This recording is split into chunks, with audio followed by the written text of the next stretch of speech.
playing power forward minutes, it's not going to be sustainable. So the hope is the Grizzlies get leaped over in the standings, ditto for the Spurs, and you get the Blazers and the Pelicans in there. I think that's the dream scenario. Yeah, I mean, I'm leaning that way, especially with Jackson out and the tough schedule. So I'll go that way. But, Jason, before we wrap up for the people, we're going to take them through our Mamba matchups here. The Kobe Bryant marquee matchups of the week. I like that. You like the Mamba marquee matchups? I love that. Putting your producer's hat on mid-show, Mamba matchups of the week. I mean, it just rolls off the tongue better than Kobe Bryant marquee matchups of the week. I think the segment's been changed on air. Ben, you are a pioneer. You are a pioneer before your time. Well, the good news is, Jason, we're going to start with the team that Kobe Bryant spent all of his illustrious career on, which is the Lakers. The Charlotte Hornets? You put the ats here. I don't even know if these are accurate because I have no idea. These games are all in Orlando. But change the ats to versus, Ben. Just rip my producing skills to shreds live on the air while we're at it. Tell me you hate me. Tell me the last 3 years have been nothing, meaningless to you. Just tell me you don't care anymore, okay? If this is going to be our last show, let's go out with the Mamba matchups. If we're done, we're done. Oh, Ben, you just want to read matchups. All right, my bad. I blew it out of proportion. I'm sorry. I'm a little on edge this week. We're all struggling a little bit, especially getting in front of cameras. Instead of getting in front of cameras, it's been a bad week for people in position of power in front of cameras. Let's leave it at that. But the Lakers play the Rockets on Thursday, and that's going to be a heck of a matchup, Jason, because, I mean, goodness gracious, that could be our first-round matchup, and these are – It won't be a first-round matchup, silly. Oh, sorry, second round. Head in the game, bub. Head in the game, Bubba. Second-round matchup would be incredible because of the two styles these teams play. I don't know if there's two teams that are more diametrically opposed in terms of the styles. I mean, this is a Lakers team that has played JaVale McGee and Dwight Howard alongside Anthony Davis. Meanwhile, the Rockets basically aren't playing any traditional big men. So if these two teams play, we are going to see a tale of two styles. So that's going to be fascinating. So I'm really excited to watch that on Thursday. I will definitely be tuning in. What do you have for Friday's marquee matchup? So I know we've been giving the Raptors some love, but we did not mention their impressive win over the Lakers this past weekend, which is something no one saw coming. You had the Lakers beat the Jazz and the Clippers, both narrow defeats. LeBron James reaching into his bag of tricks, but the Raptors showed that they have the formula to beat the Lakers, just like the Rockets showed they have the formula to beat the Bucks. So I'm going to go with the Bucks struggling, a clash of two potential Eastern Conference favorites with the Celtics playing the Raptors this Friday night, the 7th. I'm going to be down the shore this weekend, but I will be tuned in and locked down on that game. DTS. For right. MDW.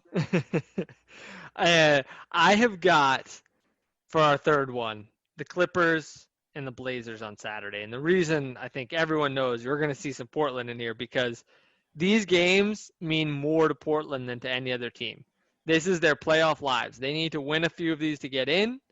And if they don't, they're going to be packing their bags and headed right back to Portland. So seeing them against a Clipper team who, let's just say, has not been fully engaged, it's felt like at points, that should be a really good matchup. And we get to see Kawhi, Paul George, CJ McCollum, and Damian Lillard. Yes, please.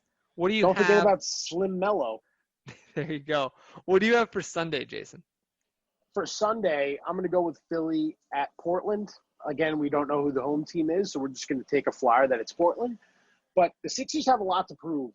And with the Blazers playing a tough back-to-back this weekend, it's going to be an emotional game against a very pissed-off Clipper team that just saw Devin Booker hit a game winner over two of the best two-way players in the game.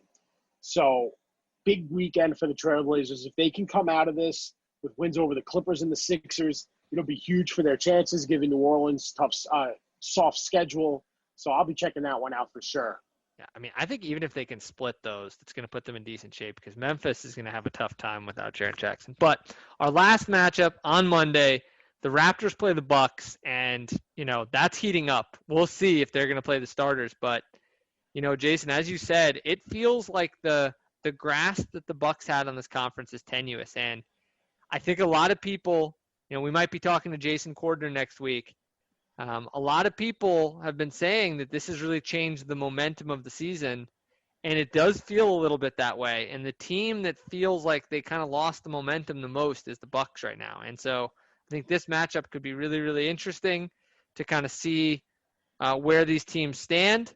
But Jason, with that, I think we will leave the people, because right after Monday's marquee matchup or Mamba matchup, you can come back and see us on Tuesday. So we will look forward to seeing all of you then.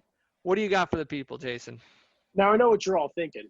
Ben, Jason, you're so high on the Pelicans. Why not have them in your Mamba matchups of the week? Well, I'll tell you, because they have the worst schedule, or best for what they're trying to accomplish. But Pelicans Kings on Thursday, Oh, back-to-back, Wizards Pelicans on Friday, Oh, Spurs Pelicans on Sunday, could have some potential. And then Tuesday, Pelicans Kings. I mean, they do not have the most glamorous schedule as far as their opponent's concerned. So if you're Zion and company, you just go in, take care of business. You win 4 out of these next 5, you will be in a play-in.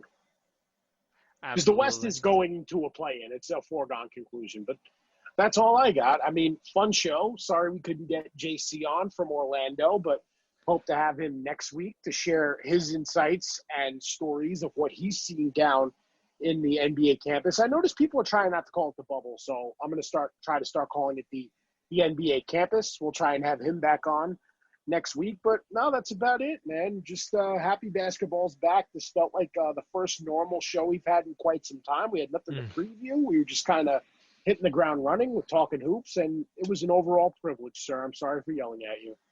It was a delight, and we hope that everyone out there will listen in, enjoy our show. We'll see you next Tuesday, and remember to subscribe, rate, and review. 5 stars if you're feeling generous. And we will talk to you next week. The Nets beat the Bucks.